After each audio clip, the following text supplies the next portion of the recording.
Okay, welcome everyone to the Comic Book Report. This is Dominic, and I'm happy to invite back onto the channel Greg Weisman. Greg, thank you so much for returning.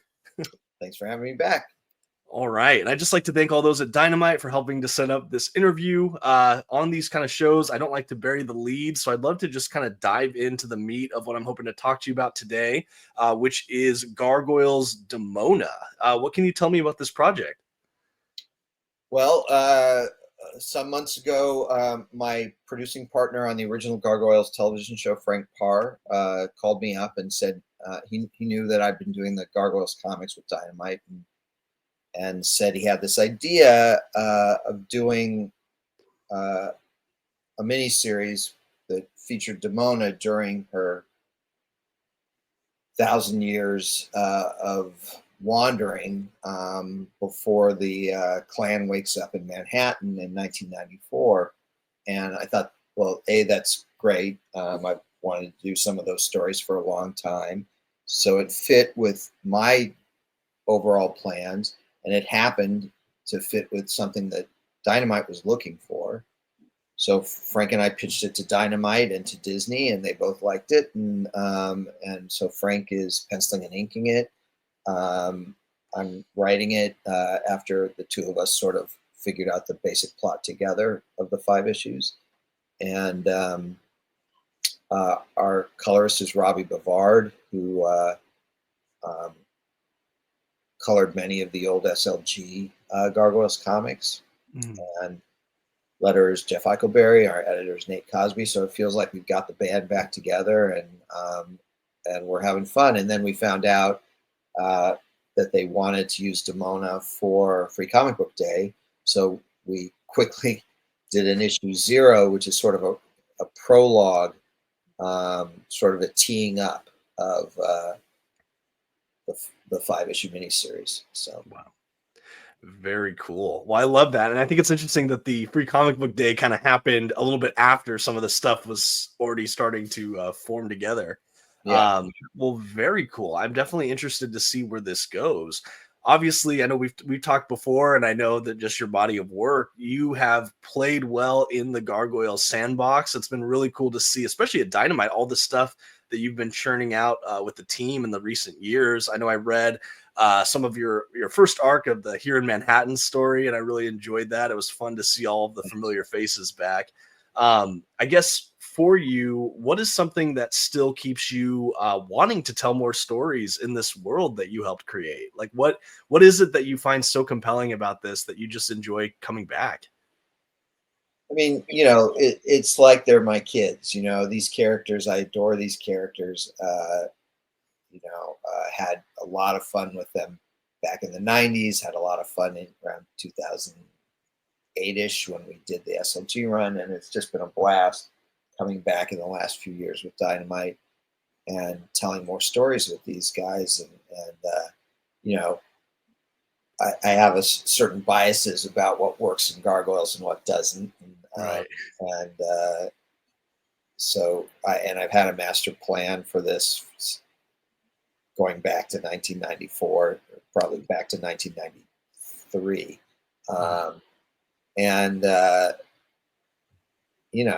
It's kind of my baby, and I just love playing with my baby. So, and I have to say the fans are great. I love Gargoyles fans.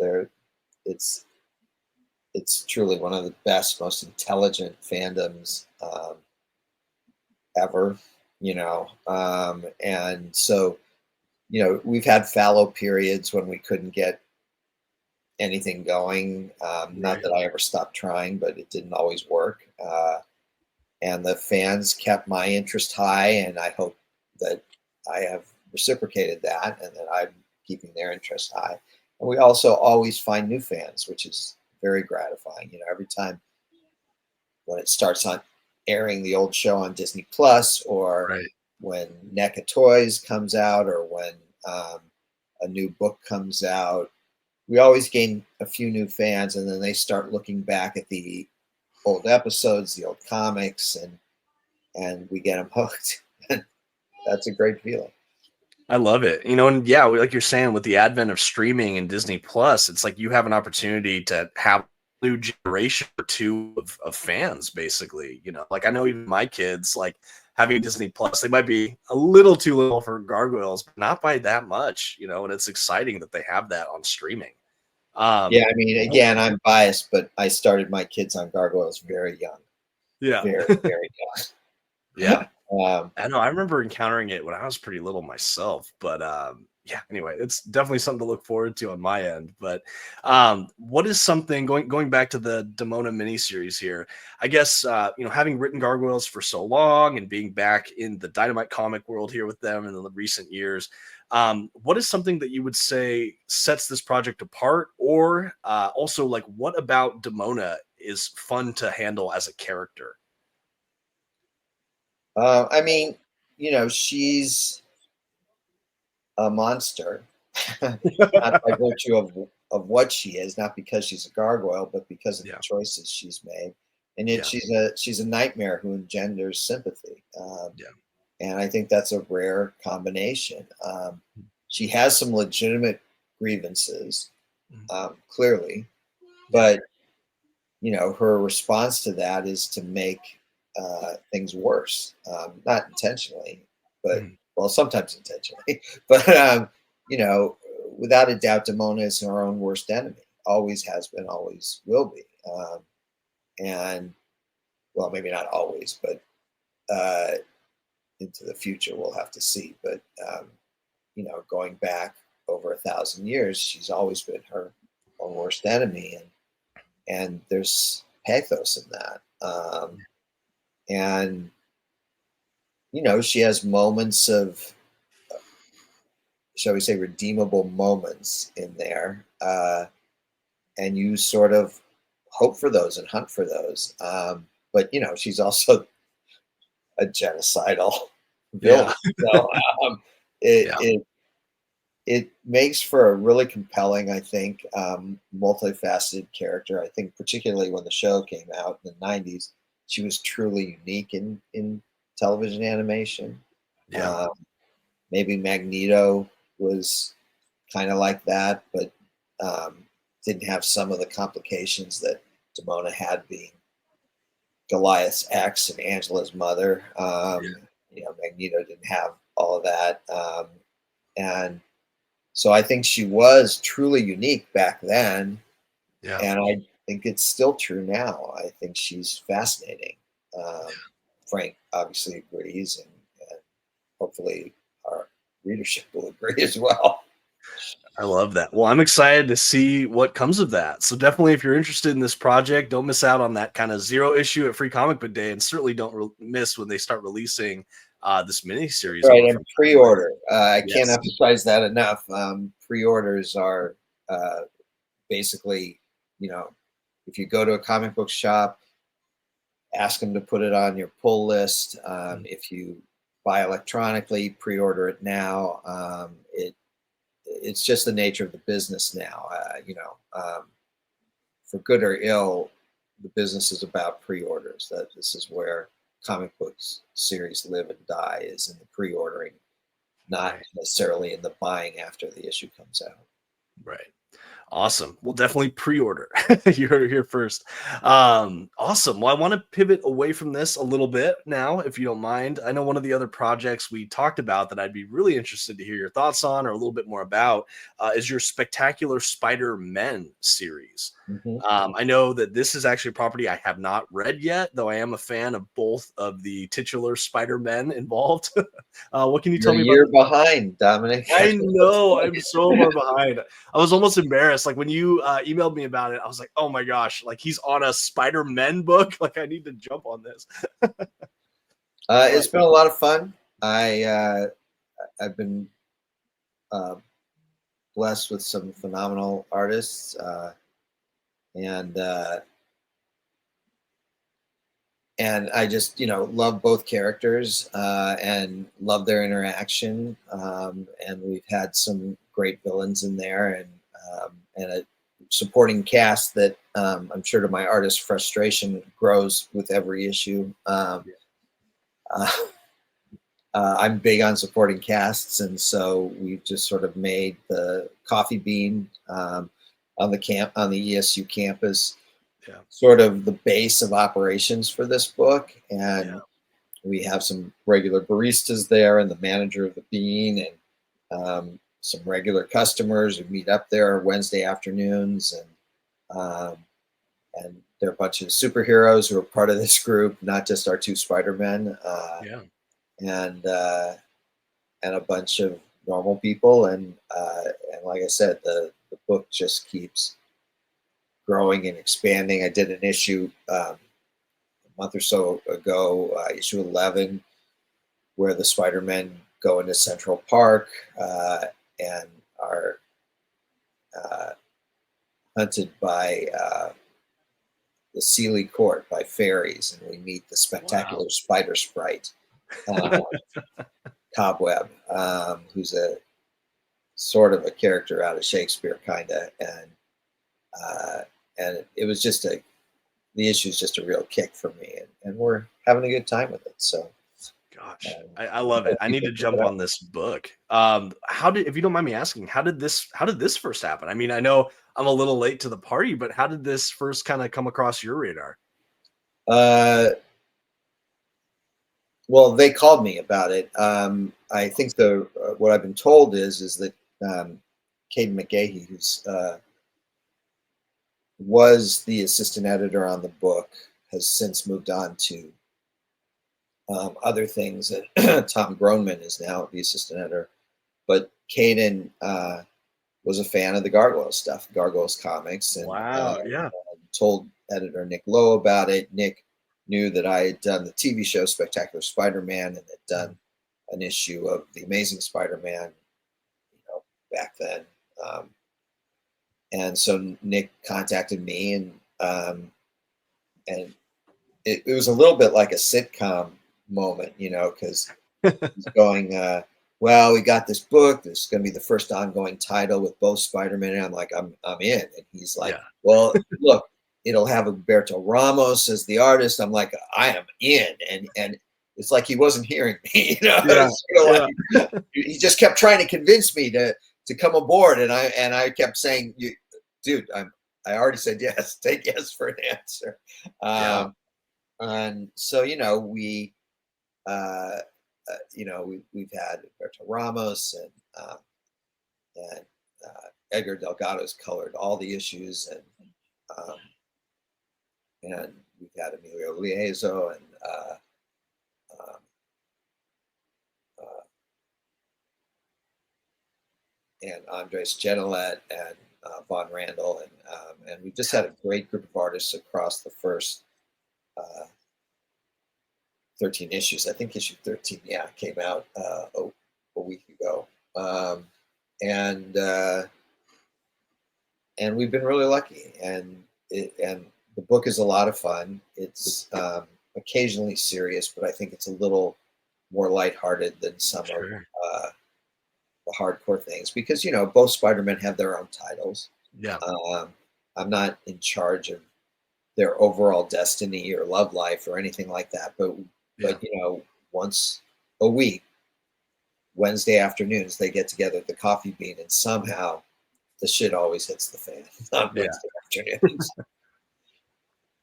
Honestly, I love it, and I think that the Spider-Man franchise, it really benefits from titles that sound like this to me. Like, even when Peter Parker, the Spectacular Spider-Man, first showed up, it almost felt like it was kind of a what's the word? Like an expansion. You know what I mean? Like, we had Amazing Spider-Man that did a lot with, like, the main kind of like relationships or big destiny driving kind of moments. And I remember when, like, reading some of the early Peter Parker Spectacular Spider-Man or like Marvel 2-in-1 or things like that, it was almost like these are sort of the side quests that sometimes have more powerful bits. But also, like you were even saying, like, I remember reading some of those issues and just feeling like they were such a fun way to explore some of the secondary cast members and stuff. So I love, even with your series here, Spectacular Spider-Man, I love that you brought up like how much bigger your cast seems to be growing and how all these people just keep showing up, because I think that that is such a rich area to play with within the whole giant machine of the Spider-Man mythos. And I love hearing your excitement for it. Honestly, it makes me want to get this book even more. Yeah, I mean, look, there's an interesting dynamic when you put Peter and Miles together, because Peter is sort of perpetually 26-ish and Yeah. Miles is perpetually 16-ish. Yeah.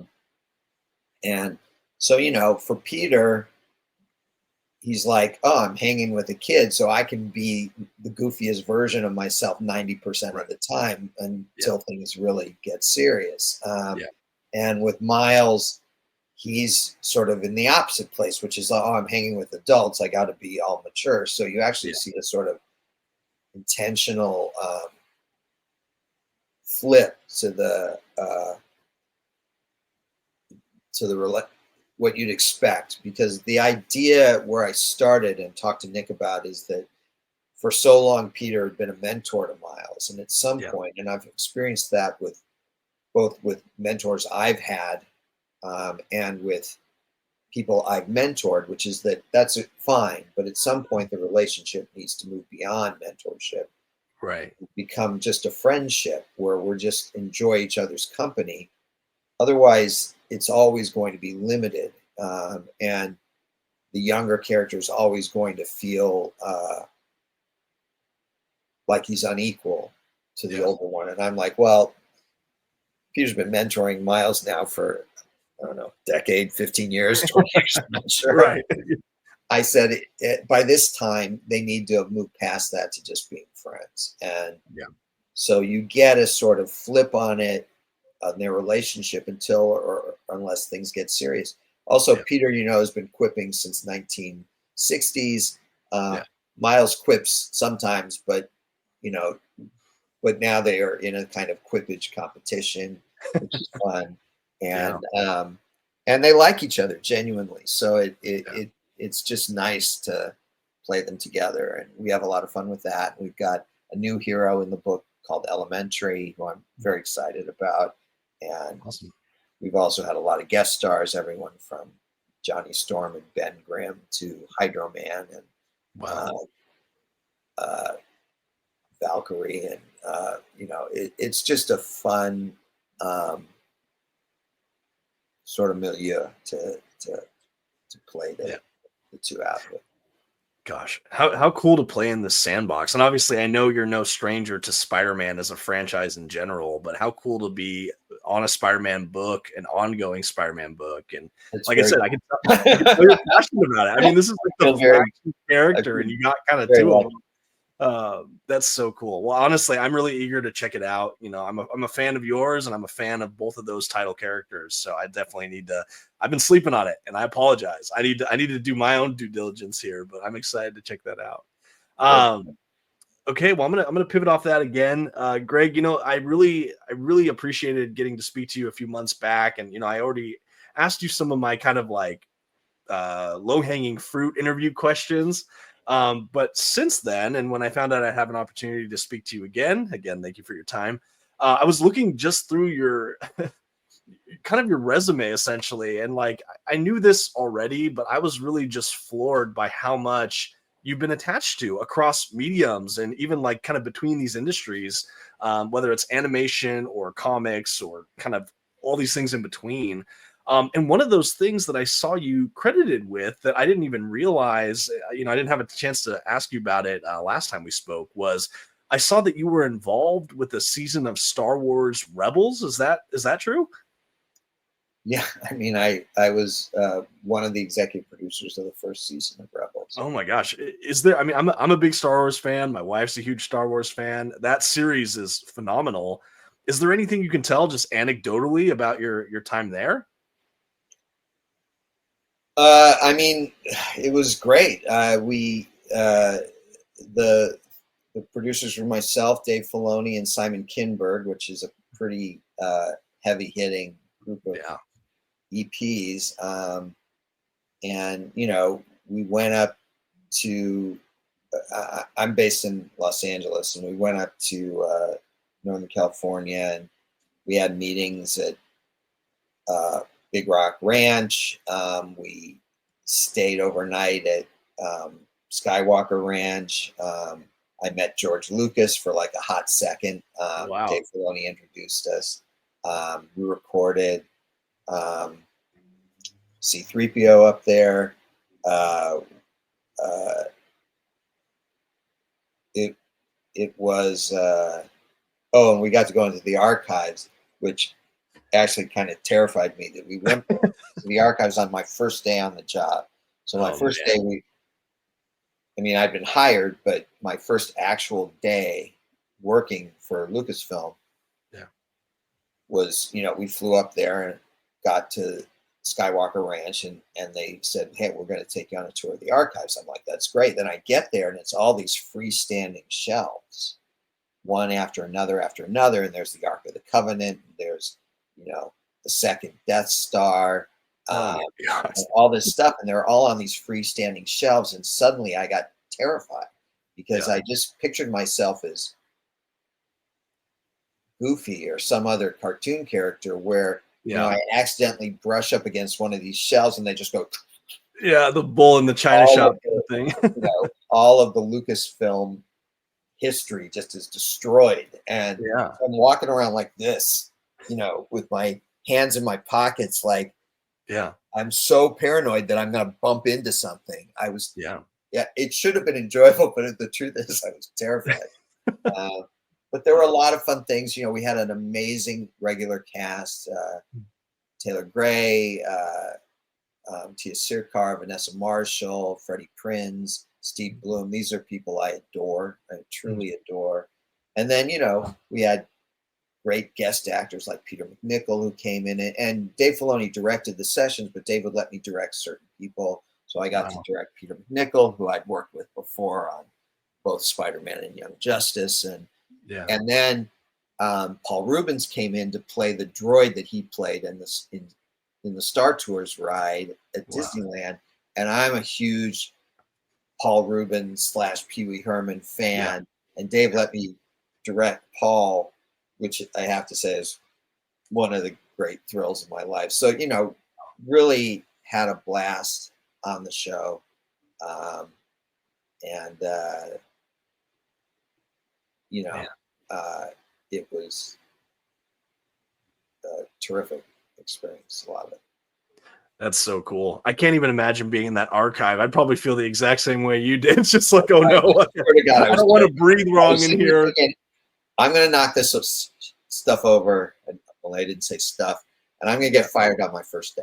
I just, that's all I could think about was that, because I'm clumsy. I'm not a graceful human being. And I'm just like, I'm going to be the guy who destroys all this stuff. Unfortunately, I didn't.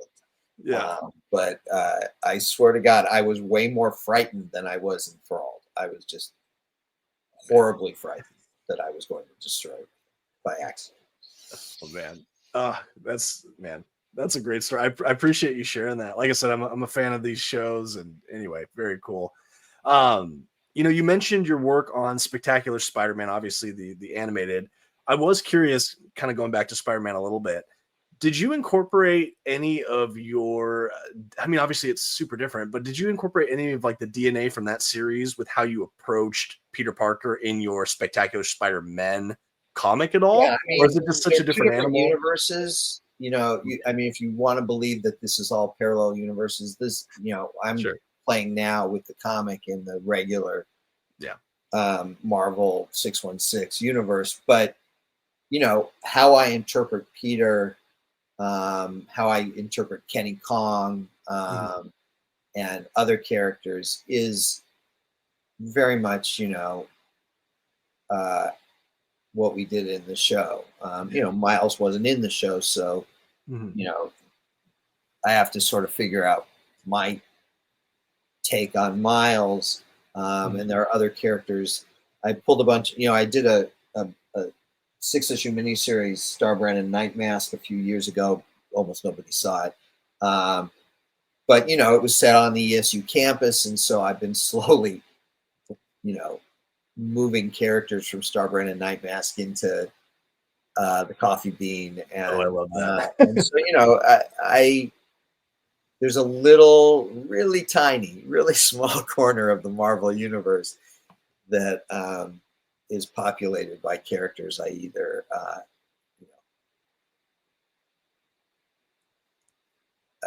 this is going to sound wrong, but take some ownership over.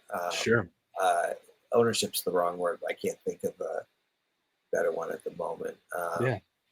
And that little corner right now is located at the Coffee Bean on the ESU campus. But Awesome. I've always been a big fan of Shashan Wen.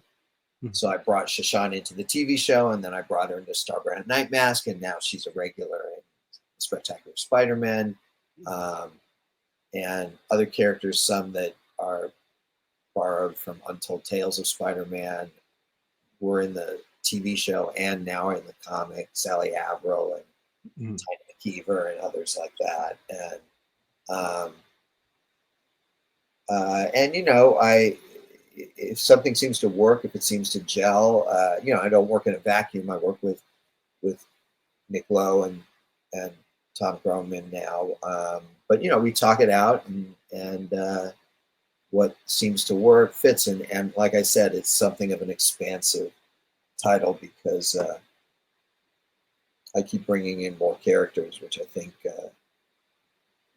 is one of the things that I always do. It's very true of Gargoyles, where Nate Cosby's always telling me, you got too many characters in the issue all the time. It's like, so, sometimes I have to resist the temptation to overcrowd things, but it's generally the way my mind works because I feel like that's the way reality is that, when you talk about your lives, you just don't have 2 or 3 people in your lives. You have these people and then these people in this situation, who you hang out with after work, who you hang out with at work, family, etc. And that keeps expanding. Is that the more people you meet, the more people you meet, and so that to me feels very organic and real. And sometimes I have to sort of pull back from that and go, yeah, but you can only fit so many people on the page, so let's not get crazy. But I'm that kind of crazy most of the time. Yeah. I love that, and you can tell with the properties you work on how character driven so much of your writing is. And I think that's it really just speaks to the strength of the writing in general. And so I love literally everything you're saying about this Spectacular Spider-Man series. Just I just want to earmark it. I gotta check it out. Talking about characters though, I am curious again, whether you've created them yourselves or you've played with established IP, you have done and crafted work in so many different really popular franchises and different things over your career. I'm curious for you, whether it's some kind of animated project, whether it's like a written work or like a comic or something. Are there any other established characters, like intellectual property, that you would love to take a crack at that you have yet to?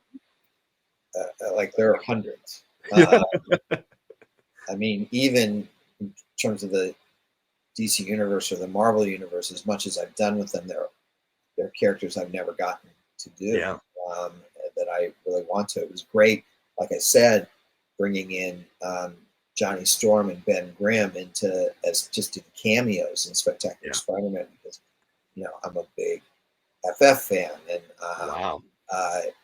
even in the DC universe where I've done Young Justice and we've touched on so many characters, there are a bunch still that we haven't done yet. And I don't want to say which because then it acts as like spoilers for the audience, or Sure. they Sure. start to get nutty about it. But and there are lots of franchises. I'm a huge James Bond fan. I love the John Steed, Emma Peel Avengers. I'm a big fan of Buffy the Vampire Slayer and Angel and Firefly, and so there are pulp stuff that I love going way back, Shadow and others, Doc Savage, and I mean the list is almost unending. I'm trying to think if I'm skipping something. Oh, Space Ghost for sure. For a little while, I got to develop a Space Ghost television series, and then Warner Brothers decided they didn't want it. and Brandon Vietti and I were developing Space Ghost, and we were developing all the Hanna-Barbera action characters, Yeah. and trying to do something with that, and then they actually told us no and put us on Young Justice instead, and our initial reaction was no, we want to do Space Ghost, we don't want to do Young Justice. Right. And so there's a ton of things that I just have a fondness for myself. Yeah. And I'd love to do King Kong, Godzilla. Sure. Like I said, it's pretty endless. Man, I would love to see you on a Fantastic Four book. I think that would be just brilliant. I mean, I'm excited to even check out these cameos, like you said, the Human Torch and Thing in the Spider-Man series. But very, very cool. Awesome. I think people should definitely hire me to do more Yeah. stuff. Yeah. Marvel, if you're listening, Fantastic Four right here. I would love it. I would totally check it out. Very cool. Well, I don't want to take up too much of your time. I would be curious. I can't remember if I had an opportunity to ask you last time we spoke, but something I try to ask kind of those I'm able to interview on this channel is, assuming you have read some comics, what are some of your not your own work, but what are some go-to staple comics that you would recommend to someone in the audience that maybe is newer to comics, hasn't checked something out, and you're like, hey, these 2 or 3 titles, like, you got to see this. This is like, whether it was foundational for you, you just enjoyed, what have you. What are some go-to recommendations you'd have? Oh, you had some ready. Oh, I just got this. I'm very excited. I've read all this before, but I'm very excited to reread Rocketeer. I love Rocketeer.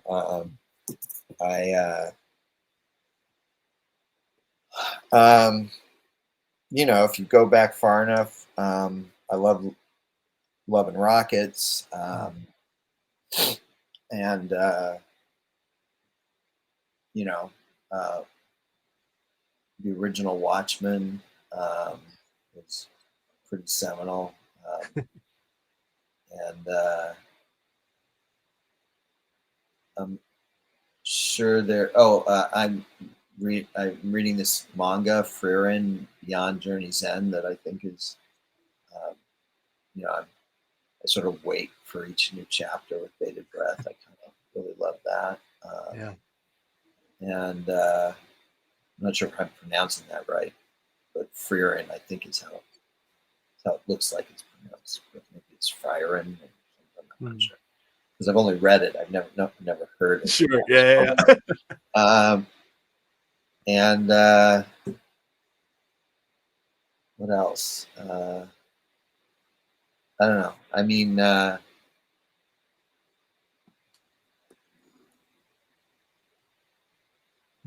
have fairly eclectic tastes, but sure.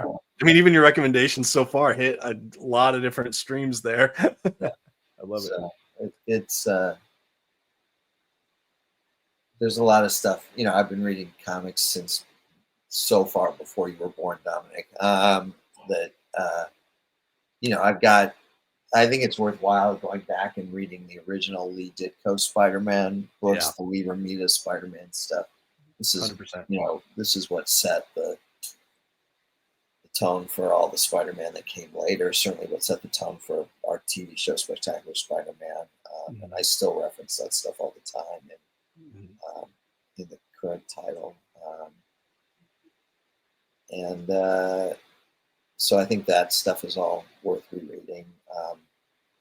In particular. Absolutely. Yeah.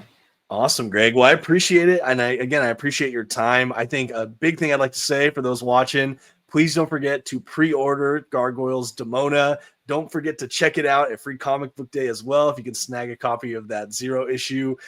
If you're like me, catch up on the Spectacular Spider-Men by this man here. Definitely need to check it out myself. It sounds absolutely amazing. And Greg, I can't thank you enough for your time. Thank you for being my first returning guest and for just indulging me today. Really appreciate it. And thanks, everyone. Thanks. Thank you for watching. I hope you enjoyed today's interview. Please don't forget to like and comment on the video and maybe check out another on your way out. Thanks and have a good one.